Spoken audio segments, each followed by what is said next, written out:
ஒருத்தர் இடத்த வாங்குறாரு, பட்டா மாறணும், பட்டா மாற்றி கொடுக்கணும். ஆனால் அது நடக்க மாட்டேங்குது. உங்களுக்கு ஒரு நேம் ட்ரான்ஸ்ஃபர் பண்ணணும் மேம், பட்டா பண்ணணும். அப்போ வந்து உங்களுக்கு பிரச்சனை இருக்குது, அவங்க பண்ணி கொடுக்க மாட்டாங்க, ஏதோ டிலே பண்ணுறாங்கன்னு வைங்களேன். அந்த லேண்ட் ரிலேட்டடாக எவ்ரி டாக்குமெண்ட்ஸ், அதோட டைட்டில் டாக்குமெண்ட், அதோட பேரண்ட் டாக்குமெண்ட், அதோட எஃப்எம்பி எல்லாமே உங்ககிட்ட என்ன இருக்கோ அதெல்லாம் எடுத்துகிட்டு போயிட்டீங்கன்னா அவங்களே ஒரு ஃபார்மேட் கொடுப்பாங்க. அந்த ஒரு அவங்க வந்து அந்த ஜமாபந்தி அன்னைக்கு ரிசீவ் பண்ணுற எல்லா பெட்டிஷன்ஸ்க்குமே பெட்டிஷன் நம்பர் போட்டிருக்கும். ஓகே. ஸோ அதை ஃபாலோ பண்ணி அதை முடிச்சு கொடுக்கணும். முழுமையாக அதிகாரம் செலுத்தக்கூடிய அளவுக்கு ஆணையத்தில் வந்து அதற்கான அதிகாரம் இருக்குது. சரிங்களா? அந்த மாநில அளவில் இருக்கக்கூடிய கமிஷனில் ஒரு மனு கொடுங்க.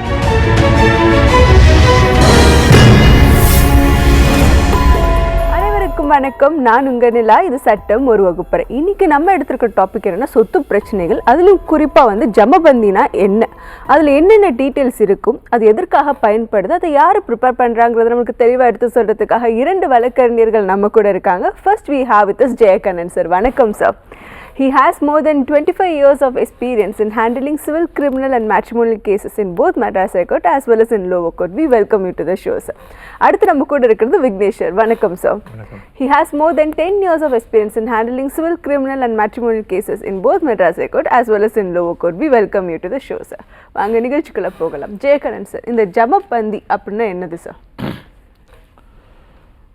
ஜமாபந்தி அப்படிங்கிற அந்த வார்த்தை வந்து மக்களிடையே புழக்கத்தில் இருந்தாலும் இது வந்து எப்படின்னா மாவட்ட அளவில் தீர்வு காண முடியாத பிரச்சனைகள், ஓகே, அவற்றை வந்து ஒரு குறிப்பிட்ட நாளில் அதிகாரிகள் முன்னிலையில் மாவட்ட ஆட்சியர் தலைமையில் ஓகே தீர்வு காணக்கூடிய ஒரு நிகழ்வு.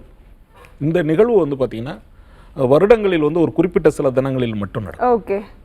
அதான் வாரந்தோறும் மனுநீதி நாள்னு உங்களுக்கு திங்கட்கிழமை தோறும் உங்களுக்கு அந்த மனுக்கள் வாங்குறது அது தனி மாவட்ட ஆட்சியர் அலுவலகங்கள் நடக்கும். இந்த ஜமாபந்தி அப்படிங்கிற இந்த வார்த்தை, இந்த பிரயோகம் அப்படிங்க எப்படி வருதுன்னா, உங்கள் இந்த குறிப்பிட்ட பார்த்தீங்கன்னா உங்களுக்கு இந்த கிராம சபை கூட்டங்கள் நடக்கும் இல்லையா, ஒவ்வொரு பகுதியிலும் பார்த்தீங்கன்னா காந்தி அவர்களுடைய பிறந்த நாளில், அதே மாதிரி ஆகஸ்ட் 15, நம்ம குடியரசு திருநாளாக இருக்கக்கூடிய ஜனவரி 26, இது போன்ற சிறப்பு தினங்களில் இந்த நாட்கள்லாம் நடக்கக்கூடிய அந்த கிராம சபை கூட்டங்கள், இது தொடர்பாக அது மேல் நடவடிக்கைகளுக்கு உங்கள் மாவட்ட அளவில் இருக்கக்கூடிய அந்த ஜமாபந்தி நிகழ்வில் வந்து அத்தனை அதிகாரிகளும், வருவாய்த்துறை, காவல்துறை மற்றும் வந்து மக்களிடையே என்னென்ன வகையிலாம் வந்து உங்களுக்கு சாதாரணமாக அந்த விஓலேருந்து தாசில்தார்லேருந்து அத்தனை அதிகாரிகளும் அங்கே வந்து ஆஜராயிருக்கும். ஓகே. இந்த நிகழ்வில் பார்த்தீங்கன்னா ஒவ்வொரு முறையும் என்னென்ன அடிப்படையில் ஏற்கனவே எத்தனை ஆண்டுகளாக தீர்வு காணாமல் இருக்கக்கூடிய பிரச்சனைகள் அது குறித்து ஒரு முடிவு எடுக்கப்படும். சிவில் பிரச்சனைகளில் சமரசமாக போகக்கூடிய பிரச்சனைகள் எல்லாமே கிட்டத்தட்ட பார்த்தீங்கன்னா அதில் வந்து ஒரு நல்ல மிகப்பெரிய அந்த மக்களுக்கு வந்து ஒரு தீர்வு கொடுக்கக்கூடிய ஒரு நிகழ்ச்சியாக இருக்கும். ஓகே, அது நல்ல நிகழ்வு. Okay sir. ஆக்சுவலி இதை பற்றி நிறைய பேருக்கு தெரியாதுன்னு நினைக்கிறேன். இதை பற்றி நம்ம ரொம்ப தெளிவாக எடுத்து சொல்லிங்க. Thank you sir. விக்னேஷ் சார், இப்போ இந்த ஜமபந்தி அப்படிங்கிறதுல வந்துட்டு என்னென்ன டீட்டெயில்ஸ் சார் இருக்கும்? ஆக்சுவலி அவங்க சார் வந்துட்டு ஏதோ மனு அப்ளிகேஷன் இந்த மாதிரி சொன்னார், அதில் என்ன இருக்கும் ஆக்சுவலி? ஆமாங்க, இது பார்த்தீங்கன்னா சார் சொன்ன மாதிரி ரெவன்யூ மெயினாக இந்த ஜமாபந்தி அப்படின்னு நடத்துறது வந்து ரெவன்யூ அஃபீஷியல்ஸ். ஓகே. இதோட ஆரிஜின் எப்படி இருந்துச்சு பார்த்தீங்கன்னா ப்ரீ இண்டிபெண்டன்ஸ் டைம்லேருந்தே இருக்குது. பிரிட்டிஷ் வந்து நம்ம நாட்டை ஆளும் போது மெயினாக அவங்க கான்சன்ட்ரேட் பண்ணது collection of taxes. Okay. So அந்த டேக்ஸஸை கலெக்ட் பண்ணி ஒரு அந்த ஆனுவல் அசஸ்மெண்ட் சொல்லுவாங்கள்ல, அந்த மாதிரி ஆனுவல் அசஸ்மெண்ட்டில் எல்லாம் வரவு செலவு கரெக்டாக இருக்கா அப்படின்றத பார்க்கறதுக்காக கொண்டு வரப்பட்டது இந்த ஜமாபந்தி. ஓகே. ஸோ ஆஃப்டர் இண்டிபெண்டன்ஸ்மே இது கண்டினியூ ஆச்சு, but not in the same way. Okay. இது வந்து கொஞ்சம் எமர்ஜ் ஆகி மக்களோட குறைதீர் கூட்டமாக இதை பண்ணுவோம் அப்படின்னு சொல்லிட்டு சார் சொன்ன மாதிரி லோவரில் இருக்க விஏஓ முதற்கொண்டு அந்த டிஸ்ட்ரிக்டோட கன்சர்ன்டு கலெக்டர் வரலும் வருவாங்க மேம். இது வந்து பார்த்தீங்கன்னா ஒரு டிஸ்ட்ரிக்டில் வந்து ஒரு 40 தாலுகா ஆஃபீஸ் இருக்குன்னா மோஸ்ட்லி இந்த ஜமாபந்தி வந்து எப்போ நடக்கும்னு கேட்டிங்கன்னா ஜூன் மந்தில் வந்து மோஸ்ட்லி எல்லா இயர்லையுமே ஆனுவல்லி ஒன்ஸ் தான் நடக்கும். ஸோ அந்த டைமில் வந்து மக்கள் இப்போ நிறைய பார்த்தீங்கன்னா ரெவன்யூ டிபார்ட்மெண்ட்டால் அலக்கழிக்கப்படுறாங்க. ஒரு சர்வே நம்பரை சேஞ்சஸாக இருக்கட்டும், இல்லை ஒரு சப்டிவிஷன் பண்ணுறதா இருக்கட்டும், ஒரு பட்டா அப்ளை பண்ணி பட்டா நேம் ட்ரான்ஸ்ஃபர் பண்ணுறதா இருக்கட்டும், இதெல்லாம் வந்து இப்போ பெரிய விஷயமா இருக்குது. ஒரு மக்களுக்கு முன்னே சாதாரணமாக ஒரு பண்ண வேண்டிய விஷயங்கள் இதெல்லாம். ஒரு பட்டா ஒருத்தர் இடத்த வாங்குறாரு, பட்டா மாறணும், பட்டா மாற்றி கொடுக்கணும், ஆனால் அது நடக்க மாட்டேங்குது. அப்போ வந்து அந்த மாதிரி இஷ்யூஸ்லாம் இங்கே வந்து பண்ணுவாங்க. சர்வே நம்பர் டீட்டெயில்ஸு, லேண்டுக்கு வந்து அக்ரிகல்ச்சர் லேண்டுக்கு வந்து டாக்ஸஸ், லேண்ட் டேக்ஸ் நம்ம கட்டுவோம். சில டைமில் வந்து அது கட்ட முடியாமல் போயிடலாம். அதெல்லாம் வந்து இந்த குறைதீர் குற்றம் அந்த ஜமாபந்தியில் வந்து மக்கள் வந்து அவங்களோட குறைகளை, ஏன்னா அங்கே இந்த presence of higher officials. So இதில் என்ன ஒரு பியூட்டின்னு கேட்டிங்கன்னா ஒரு விஓஓ போய் பார்த்தீங்கன்னா அப்போ வேலை நடக்காது. ஆனால் ஒரு கலெக்டரோட சூப்பர்விஷன் கீழே அன்றைக்கி விஓஓ வேலை பார்ப்பார். ஓகே. ஸோ அப்போ எப்படி இருக்கும், நீங்கள் வந்து விஓஓ பார்க்கணும், விஓஓவில் வேலை முடியல, நீங்கள் ஆர்டிஓ கிட்ட போவீங்க, டிஆர்ஓ கிட்ட போவீங்க, அதுக்கப்புறம் கலெக்டர் கிட்ட போவீங்க. இந்த இடத்துல எல்லாருமே ஒன்றா இருப்பாங்க. ஸோ அப்போ ஏதாவது உங்களுக்கு பிரச்சனை இல்லை, லேண்ட் விஷயமா, ரெவன்யூ விஷயமா, இது வந்து ஒரு ஒரு குவாஷி ஜுடிஷியல் அத்தாரிட்டி அவங்கெல்லாம் ரெவன்யூ மேட்டர்ஸில் பார்த்தீங்கன்னா. ஸோ என்ன பிரச்சனாலும் உங்கள் சைடு நியாயமாக இருந்துச்சுன்னா நீங்கள் சொன்ன மாதிரி என்னென்ன டாக்குமெண்ட்ஸ்லாம் எடுத்துகிட்டு போகணும்னு கேட்டிங்கன்னா, இப்போ வந்து உங்களுக்கு ஒரு நேம் ட்ரான்ஸ்ஃபர் பண்ணணும் மேம், பட்டா பண்ணணும். அப்போ வந்து உங்களுக்கு பிரச்சனை இருக்குது, அவங்க பண்ணி கொடுக்க மாட்டாங்க, ஏதோ டிலே பண்ணுறாங்கன்னு வைங்களேன். அந்த லேண்ட் ரிலேட்டடாக எவ்ரி டாக்குமெண்ட்ஸ், ஓகே, அதோட டைட்டில் டாக்குமெண்ட், அதோட பேரண்ட் டாக்குமெண்ட், அதோட எஃப்எம்பி எல்லாமே உங்ககிட்ட என்ன இருக்கோ அதெல்லாம் எடுத்துகிட்டு போயிட்டீங்கன்னா அவங்களே ஒரு ஃபார்மேட் கொடுப்பாங்க. அந்த ஒரு அவங்க வந்து அந்த ஜமாபந்தி அன்னைக்கு ரிசீவ் பண்ணுற எல்லா பெட்டிஷன்ஸ்க்குமே பெட்டிஷன் நம்பர் போட்டிருக்கும். ஓகே. ஸோ அதை ஃபாலோ பண்ணி அதை முடிச்சு கொடுக்கணும். அவங்க அதுக்கான ரிப்போர்ட், ஃபைனலைஸ்ட் ரிப்போர்ட்டை வந்து கன்சர்ன் டிஸ்ட்ரிக்ட் கலெக்டருக்கு அவங்க சப்மிட் பண்ணியே ஆகணும். ஸோ அந்த ஆடிட் ரிப்போர்ட் இருக்கிறதுனால தெளிவாக அவங்க கண்டிப்பாக எல்லா பெட்டிஷன்ஸ் வாங்குற பெட்டிஷன்ஸ் எல்லாமே கண்டிப்பாக முடிச்சு அதுக்கான ரிப்போர்ட்ஸ் கொடுக்கணும். ஸோ அதனால் அதுக்கான நம்பர்ஸுமே உங்களுக்கு போட்டு தருவாங்க. ஸோ நீங்கள் தெளிவாக நீங்கள் என்ன பண்ண, உங்களுக்கு என்ன குறையோ அதுக்கான டீட்டெயில்ஸ் எவ்ரி டாக்குமெண்ட்ஸ் வந்து தெளிவாக எடுத்துகிட்டு போயிட்டு அந்த அப்ளிகேஷன் கூட அட்டாச் பண்ணி அந்த அப்ளிகேஷன் கொடுக்கும்போது ஹையர் அஃபிஷியல்ஸ் முன்னாடி நடக்கிறதுனால மோஸ்ட்லி உங்களுக்கான ரெமிடி கிடைக்கும். ஜமபந்தி அப்படிங்கிறது வந்துட்டு எந்தெந்த விஷயங்களுக்கு பயன்படும் நினைக்கிறீங்க சார் நீங்கள்? பொதுவாக ஒரு மக்களுக்கு வந்து தொடர்ந்து ஒரு சின்ன விழிப்புணர்வாகவே நான் சொல்லிடுறேன். அதாவது என்ன, ஒரு பிறந்த உங்களுக்கு சான்றிதழை பதிவு பண்ணுறாங்க. ஓகே. அதே மாதிரி பார்த்தீங்கன்னா இறப்பு சான்றிதழ், அடுத்ததாக வாரிசு சான்றிதழ், ஓகே, இதெல்லாம் பார்த்து உங்களுக்கு விஓ அடிப்படையிலேயே பண்ணுறது. ஓகே. இதை பதிவு பண்ணிவிட்டு அவங்க என்ன பண்ணிடுவாங்கன்னா தொடர்ச்சியாக அதை தொடர்பு, அதாவது கண்டினியூவான அந்த நடவடிக்கைகள் இல்லாமல் இருப்பாங்க. ஓகே. அப்போ எங்கேயாவது இடத்துல ஸ்ட்ரக் ஆகிடும். ஓகே, ஓகே, புரியுது. அந்த மாதிரி நேரங்களில் இதெல்லாம் வந்து வெகு விரைவில் தீர்க்கக்கூடிய வகையில் இருக்கும். ஓகே. ஒரு செய்தி. அடுத்து சார் சொன்ன மாதிரி ஒரு சிவில் நேச்சரில் உள்ள டாக்குமெண்ட்ஸுக்கு இடையில் உள்ள பட்டா பிரச்சனைகள் மற்றதெல்லாம் இதெல்லாம் நீதிமன்றத்துக்கு போகும்போது நீண்ட காலம் ஆகுது. ஓகே. ஒரு வழக்கறிஞராக எங்களுக்கு தெரியும். அதாவது என்னென்னா நீதிமன்றங்கள் உங்களுக்கு தான் தெரியும், நீதிமன்றங்களில் நிலுவையில் இருக்கக்கூடிய வழக்குகள் வந்து பார்த்தீங்கன்னா சிவில் வழக்குகள் வந்து தாமதம் என்னென்னா அதில் இருக்கக்கூடிய பார்ட்டிஸ், அதில் நிறைய பேர் உங்களுக்கு மனுதாரர்களாக எதிர் மனுதாரர்களாக இருப்பாங்க. அதனால் இது போன்ற நிகழ்வுகளில், ஜமாபந்தி போன்ற நிகழ்வுகளில் அந்த குறிப்பிட்ட நபர்கள் வந்து தீர்வு கிடைக்கக்கூடிய வாய்ப்புகள் இருக்கு. ஓகே. Okay sir. முக்கியமாக இப்போ இருக்கக்கூடிய அந்த சர்வீஸ் சென்டர்னு சொல்கிறோம் இல்லையா, அது வந்து இதோட இணைக்கப்பட்டிருக்கு. ஓகே. அது முக்கியமான ஒரு இது. ஓகே. ஏன்னா இதில் தான் உங்களுக்கு மக்களுக்கான தீர்வுகள் கிடைக்கும். விக்னேஷ் சார், இப்போ வந்துட்டு ஜமபந்தி எதுக்கெல்லாம் பயன்படும், அதில் என்னென்ன இருக்குங்கிறத சொல்லிட்டீங்க. அதோட ப்ரொசீஜர் என்ன சார்? ஆக்சுவலி அதுக்குன்னு ஏதாச்சும் தனிப்பட்ட ப்ரொசீஜர் இருக்கா? மக்கள் இப்படி ஃபாலோ பண்ணி தான் பண்ணணும், இல்லை அதுக்குன்னு ஏதாச்சும் நோட்டிஃபிகேஷன்ஸ் விடுவாங்களா? என்ன நடக்கும் ஆக்சுவலி அங்கே? எஸ் மேம், பார்த்தீங்கன்னா ப்ரொசீஜர்ஸ்ன்றது வந்து பெருசாலாம் ஒன்றும் கோர்ட் மாதிரி ப்ரொசீஜர்ஸ்லாம் கிடையாது. எவ்ரி காமன் மேன் ஹேஸ், அவங்களுக்கு அத்தாரிட்டி இருக்குது, they can access to the public office, that is the revenue office. So வந்து இவங்க டைரெக்டாக கலெக்டர் ஆஃபீஸ் போகணுன்னு அவசியம் இல்லை மேம். நீங்கள் சொன்ன மாதிரி பார்த்தீங்கன்னா நோட்டிஃபிகேஷன்ஸ் இருக்கான்னா கண்டிப்பாக இருக்குது. அந்த இப்போது ரெவன்யூ விஷயத்தை ஃபாலோ பண்ணுறவங்களுக்கு தெரியும். போயிட்டு நம்ம வந்து ஒரு பேசிக்கான ஒரு பட்டா ட்ரான்ஸ்ஃபராக இருக்கட்டும், சார் சொன்ன மாதிரி சர்டிஃபிகேட் ரெஜிஸ்ட்ரேஷனாக இருக்கட்டும், ஒரு ரேஷன் கார்டு அப்ளை பண்ணுறதா இருக்கட்டும், இது எல்லாமே பார்த்தீங்கன்னா கன்சர்ன் தாலுக்கா ஆஃபீஸில் பண்ணுவாங்க. இப்போ அதை கொஞ்சம் ஈஸியாக பண்ணுறதுக்காக நம்ம கவர்மெண்ட் வந்து நிறைய சேவை மையங்களை கொண்டு வந்திருக்காங்க. அது மூலயமா போகுது. நோட்டிஃபிகேஷன்ஸ் வந்து கண்டிப்பாக அந்த தாசில்தார் ஆஃபீஸில் இருக்கும் மேம். கண்டிப்பாக அவங்க நோட்டிஃபை பண்ணுவாங்க இந்த டேட்டில். அதான் மோஸ்ட்லி வந்து ஆனுவலி ஒன்ஸ் தான் அது நடக்க போகிறது. அப்போ வந்து அது வந்து ஊரை சுற்றி ஆட்டோ சில நல்லா இருக்கிற தாலுக்கா ஆஃபீஸில் அந்த ஜூரிஸ்டிக்ஷனில் இருக்க மக்கள் வந்து ஆட்டோ விளம்பரம் பண்ணுவாங்க, இந்த டேட்டில் வந்து இங்கே வந்து ஜமாபந்தி நடக்குது அப்படின்னு சொல்லிட்டு. மற்றபடி ரெகுலராக போய் அந்த டாக்குமெண்டேஷன்ஸ்லாம் ஃபாலோ பண்ணுறவங்களுக்கு தெரியும் அன்றைக்கி டேட்டில் நடக்க போகுது அப்படின்னு சொல்லி. ஸோ அந்த டேட்டை நோட்டிஃபை, இந்த டேட்டில் ஜமாபந்தி இங்கே நடக்க போகுது அப்படின்றத அவங்க நோட்டிஃபை பண்ணிடுவாங்க.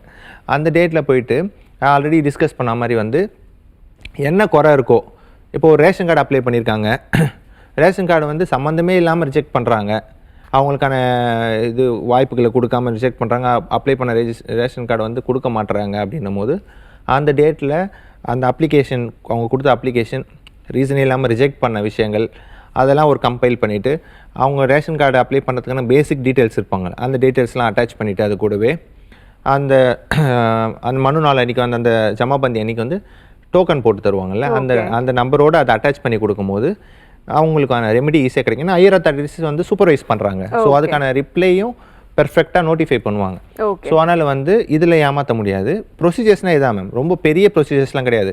காமனாக நோட்டிஃபை விளம்பரம் வரும், இல்லை தாலுக்கா ஆஃபீஸில் நோட்டிஃபை பண்ணியிருப்பாங்க. மோஸ்ட்லி இப்போ மக்கள் தெரிஞ்சுக்கலாம் பார்த்தீங்கன்னா இந்த ஜூன் மந்தில் எவ்ரி இயர் நடக்கும் அப்படின்றது. ஸோ வந்து அது வந்து தாலுக்கா ஆஃபீஸில் போய் இன்றைக்கி ஜமாபந்தி நடக்க போகுது, ஜமாபந்தினா என்னென்னு மக்கள் தெரிஞ்சுக்கிட்டாங்க. ஸோ இதுக்கப்புறம் அவங்க ஃபாலோ பண்ணிப்பாங்க ஈஸியாக. ஒரு ஹையர் அஃபிஷியல்ஸ் முன்னாடி இந்த விஷயங்கள் நடக்கிறதுனால ப்ரொசீஜர்ஸ்னால் இதுதான். அவங்களுக்கு தேவையான விஷயங்களை தேவையான டாக்குமெண்ட்ஸ் அட்டாச் பண்ணி அந்த நம்பரோட கொடுக்கறது தான் டீடைல். ஓகே. அதுக்கப்புறம் ஃபாலோஅப்லாம் அவங்களே பண்ணி கொடுப்பாங்க. Okay sir, thank you sir. நம்ம கூட கால் இணைஞ்சிருக்காங்க, பேசிடலாம். ஹலோ ஹலோ மேடம், சொல்லுங்க மேடம். ஹலோ சார், உங்கள் பேர் எங்கேருந்து கால் பண்ணுறீங்க? இந்த தருமபுரி மாவட்டத்தில் பேசுகிறேன் மேடம், தனசேகரன். ஓகே சார், சொல்லுங்கள் சார். ஒரு மேடம் 1970 ஒரு நிலத்தை வாங்கி ஆதிர்கால நிலத்துறையில வாங்கி இப்போ பிளாட் போட்டு பட்டா கொடுக்குறாங்க மேடம். ஓகே. அது பிளாட் போட்டு தொகுப்பீடு கட்டி கொடுத்துருக்காங்க. ஓகே. அதுக்கான ரோடை வந்து ஒரு 5 மீட்டர் ரோடை மறைச்சி ஓகே ஒரு நிலத்துல சேர்த்துக்கினாங்க மேடம். ஓகே. அந்த நிலத்துக்குள்ள வந்து அந்த நில அளவோட பெண்ணாயிரத்துக்கும் வில்லேஜுக்கும் சேருது இடையில. ஓகே. அது கணக்குல வராம நிலத்துக்கார சேர்த்துட்டு அது நாங்க கலெக்டரேட்ல பெட்டிஷன் கொடுத்தோம் மேடம். அவங்க என்ன பண்ணிட்டாங்க, கலெக்டரேட்ல பெட்டிஷன் கொடுத்த உடனே எங்க 3 பேர் மேல மட்டும் கேஸ கொடுத்துட்டாங்க மேடம். ஓகே. சிவில் கேஸ கொடுத்துட்டு இப்ப 2022 கேஸ கொடுத்துட்டு அப்படியே அவங்க எங்களை கேஸ்கே போகாத பண்ணி வச்சிருக்காங்க. ஓகே. நாங்களும் அது கேஸ் போயிட்டே இருக்கிறோம் மேடம். கலெக்டரேட்ல இது வரைக்கும் அந்த ரோடை வந்து எங்களுக்கு எடுத்து கொடுத்தா அந்த காலனிக்கு வந்து அதுதான் மெயின் ரோடே இருக்கு மேடம். ஓகே. ஒரு 18 தொகுப்பீட்டுக்கு. Okay sir. கணக்குல வராம அது எம்கேவி நிக்குது அந்த ரோடு. ஓகே சார், இப்போ அந்த கேஸ் எந்த நிலைமையில இருக்கு சார், என்னன்னு கேட்டு போட்டிருக்காங்க? அதான் மேடம், அந்த எங்களுக்கு மேல வந்து நாங்க அவங்க இடத்த செய்ய விட மாட்டோம்னு சொல்லி கேஸ கொடுத்துக்கிறாங்க மேடம். ஓகே சார், எந்த நிலைமையில இருக்கு இப்ப கேஸ்? அந்த கேஸ் அதான் எங்களை எக்ஸ்பர்ட் பண்ணி எங்களை இன்னுமே அது 2010 இன்னுமே அந்த கேஸ் நான் பதில் மனு போட்டாலுமே அது இன்னும் எந்த ஒரு பதிலுமே கிடையாம அப்படியே நிக்குது. எங்க எதிர்பார்ட்டி வக்கீலவும் அப்படியே என்ன இதுன்னு கண்டுக்காம அப்படியே நிக்குது. வேற வக்கீலும் அது எக்ஸ்பர்ட் பண்ணி விட்டு அப்படியே வேற வக்கீல் கவர்மெண்ட்ல கொடுத்தா அவரும் கண்டுக்காத அப்படியே நிக்குது. கொடுத்துருக்கிறேன்னு சொல்லி அப்படியே நிக்குது. 2022 நிக்குது. Okay. Okay sir. Okay sir, உங்க கேள்விக்கு வந்துட்டு நம்ம வழக்கறிஞர் இப்போ வந்துட்டு இந்த கேஸ் எப்படி எடுத்துட்டு போலாங்கிறத தெளிவா எடுத்து சொல்லுவாங்க சார். ஜெயகண்ணன் சார், கொஞ்சம் எடுத்து சொல்லிடுங்க சார். ஐயா, இப்போ நீங்க சொல்லக்கூடிய பகுதி வந்து ஆதி திராவிடர் அப்படிங்கிற நம்மளுடைய அந்த ஷெட்யூல் காஸ்ட் அந்த பகுதியில் வருதுங்களா? ஆமாங்க மேடம். ஆமாங்க சார், அது ஆதி திராவிடர் நலத்துறைக்கு தான் வருது. இல்லை, உங்களுக்கு இடங்கள் ஒதுக்கப்பட்டதெல்லாம் அது மூலமாகவா? ஆமாங்க சார். சரி, உங்களுக்கு வழக்கு அந்த நிலுவை வழக்கு சிவில் வழக்கு ஒரு புறம் இருந்தால் கூட அங்கே உங்களுடைய அதாவது மவுண்ட் ரோடில் வந்து தேவனைய பாவனர் நூலக கட்டடத்தில் ஆதி திராவிடர் நலத்துறையுடைய கமிஷன் இருக்கு, ஆணையம், சரிங்களா?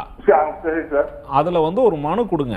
இதானே இது உங்களுக்கு வாழ்விட பிரச்சனைங்கிறதுனால சார் நாங்கள் மனுக்கு பல முறை கொடுத்து சார். அவங்களுக்கு இது கவர்மெண்ட்ல வந்து அதிகாரிங்க அவங்களுக்கு சப்போர்ட் இருக்கிறாங்க சார். அதனால கண்டுக்கவே இல்லை இல்லை, இதை நான் சொல்லக்கூடியது என்னன்னா, நீங்கள் ஏற்கனவே கலெக்டருக்கு மற்ற இடங்களுக்கு கொடுத்துருப்பீங்க. இதில் வந்து முழுமையாக அதிகாரம் செலுத்தக்கூடிய அளவுக்கு ஆணையத்தில் வந்து அதற்கான அதிகாரம் இருக்குது, சரிங்களா? அந்த மாநில அளவில் இருக்கக்கூடிய கமிஷனில் ஒரு மனு கொடுங்க, புதிய மனு ஒன்று கொடுத்து ஏற்கனவே உள்ள நிலவரங்களே அதில் குறிப்பிட்டு சொன்னீங்கன்னா இந்த வழக்கை நீங்கள் எதிர்பார்த்துருந்தீங்கன்னா நீண்ட காலம் ஆகக்கூடிய வாய்ப்பு இருக்குது. அதனால் புதிதாக ஒரு மனு எத்தனை பேர் இதில் பாதிக்கப்பட்டிருக்கீங்களோ அவங்க எல்லோரும் சேர்ந்து நீங்கள் வந்து ஆதி திராவிடர் நல ஆணையத்தில் சென்னை அதாவது அண்ணா சாலையில் இருக்கக்கூடிய அந்த அலுவலகத்தில் கொடுக்கலாம், சரிங்களா? Okay sir, thank you sir. நம்ம அடுத்த காலர்கிட்ட பேசிடலாம். Hello hello hello hello hello ma'am, நீங்கள் லைனில் தான் இருக்கீங்க, பேசலாம்.